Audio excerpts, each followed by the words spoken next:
Today on MUFC Pulse, we'll dive into some incredibly intriguing news.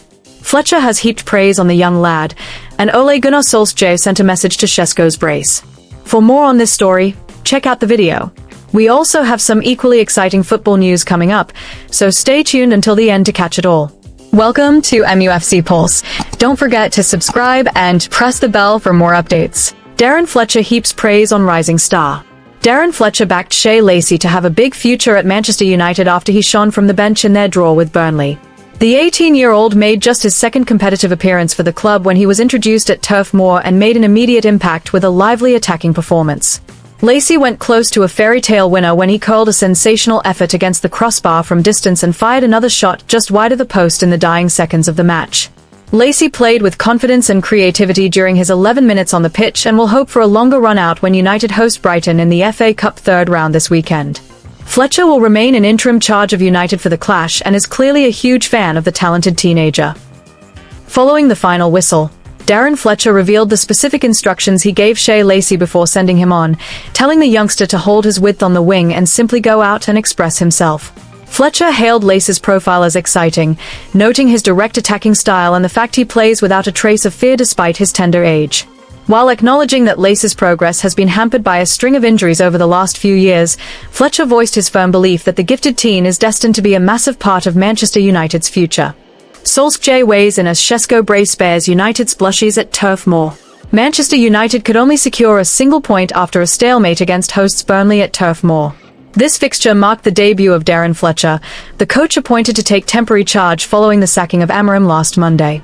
The home side took the game to United from the off in the first half, breaking the deadlock in the 13th minute to make it 1-0. The opener was credited as an own goal by young defender Aiden Heaven.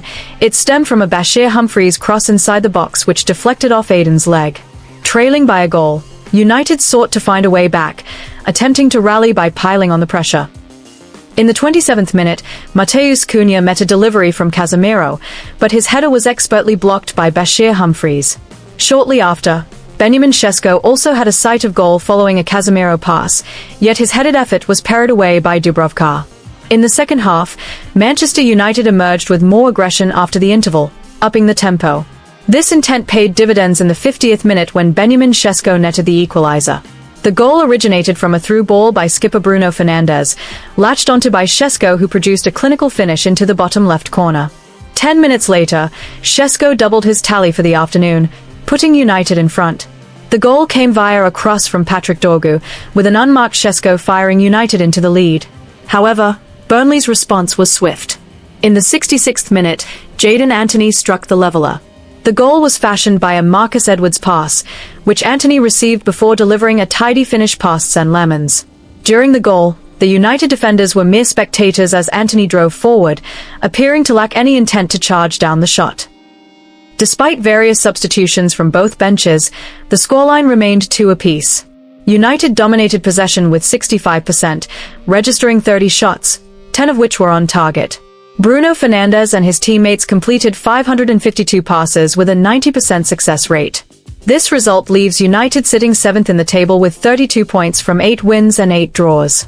Meanwhile, the hosts remain in 19th place with 13 points, having recorded 3 wins and 4 draws. The spotlight once again fell on United, firstly for being held to a draw by a side facing relegation, and secondly for Šeško's return to the scoresheet. His brace in this match brings his tally to 4 goals from 17 appearances in his debut season with United.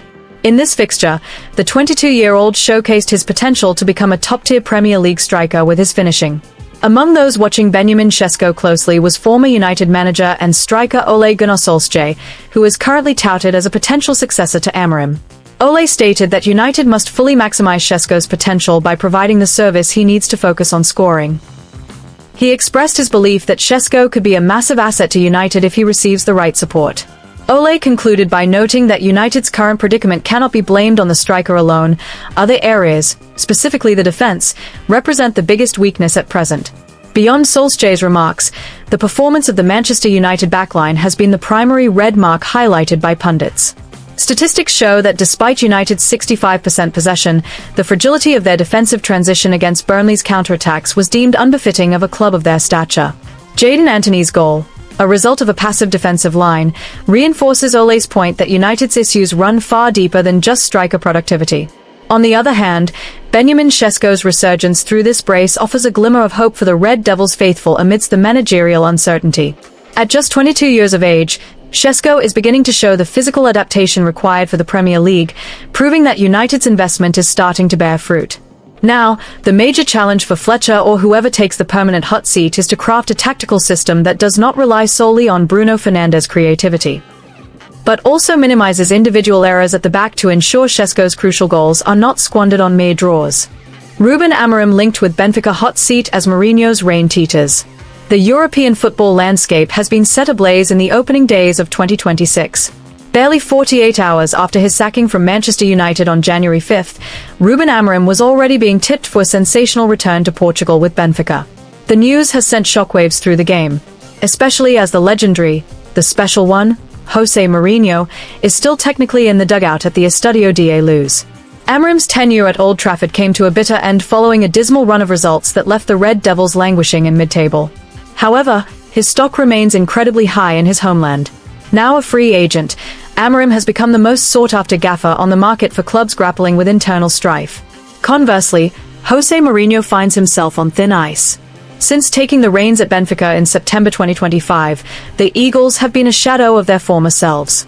Currently trailing league leaders FC Porto by a massive 10 points, the atmosphere at the Da Luz has turned toxic, with the home faithful growing increasingly restless.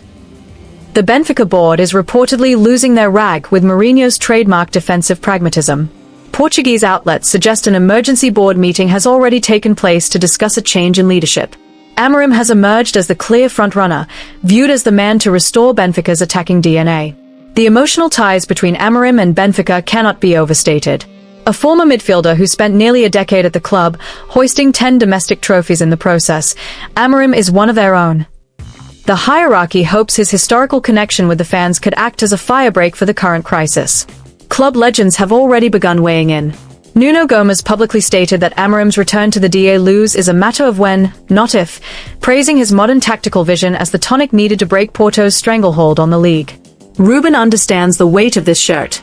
He has the modern tactical edge that Benfica is crying out for. However, such a move would be far from straightforward. Should Amorim cross the divide to Benfica, he can expect a frosty reception from the Sporting CP faithful. To them, he is the hero who ended their 19-year title drought before jumping ship for Manchester 2 years ago. Joining their bitter crosstown rivals would be seen as the ultimate betrayal. While Mourinho is contracted until 2027, Benfica have never been shy about pulling the trigger if silverware looks out of reach. While his hefty severance package remains a sticking point, the urge to overhaul the squad before the January transfer window shuts might just force the board's hand. The ball is now firmly in the court of the Benfica president. Will they give Mourinho one last roll of the dice, or move swiftly to snap up Amorim before another European giant comes knocking? It's set to be a defining week for Portuguese football. Hit that like button, subscribe, and let us know in the comment your opinion.